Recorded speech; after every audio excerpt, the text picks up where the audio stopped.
பார்வதி அம்மா, என் வயிற்றில் பிறந்த பிள்ளைகள், என் கொடியில் பிறந்த பிள்ளைகள், 3 பிள்ளைகளும் அம்மானு கூப்பிட்டது இன்னைக்கு வரைக்கும் 7 சிம்மம்மா. என் பிள்ளைய கூப்பிட்ட குரல் எனக்கு மட்டும்தான் தெரியும். ஈசனுக்கு அப்பான்னு கூப்பிட்ட குரல், என் பிள்ளைகள் கூப்பிட்ட குரல் அவர் காதில் அவருக்கு மட்டும்தான் தெரியும். முக்கால் சத்தியம் மானிட பிறவியை உருவாக்கி விட்டார். எல்லாம் அசிங்கம் அகம்பாகம் பண்ணிட்டான். முக்கால் சத்தியம் புரிஞ்சிக்கோ. உலக நாடு ஆடு மாடு கோழி பறவைகள் விலங்குகள் வரைக்கும் அந்த நாக்க கடவுள் கொடுத்தார். அம்மானு தமிழ் மொழி, தாய் மொழி, தாய் மண்ணு மொழி, தாய் மலையில் மலல்னா மலை இறக்கிற மொழி, வானத்துடைய தமிழ் மொழி, தாய் மொழி.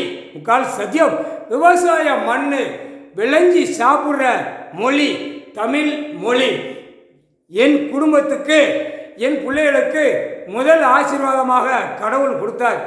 அம்மானு கூப்பிடுறது இன்னைக்கு வரைக்கும் என் 3 பிள்ளைய கூப்பிடுறதான் காதில் கேட்கு. என்னைக்கு கடவுள் விட்ட வெளிச்சத்தில் நடத்துதாரு மானிட பிறவி வாயிட்டு என்னைக்கு சொல்லுதியோ அன்னைக்கு தான் என் காது கேட்கும். பார்வதி காது முக்கால் சத்தியம்.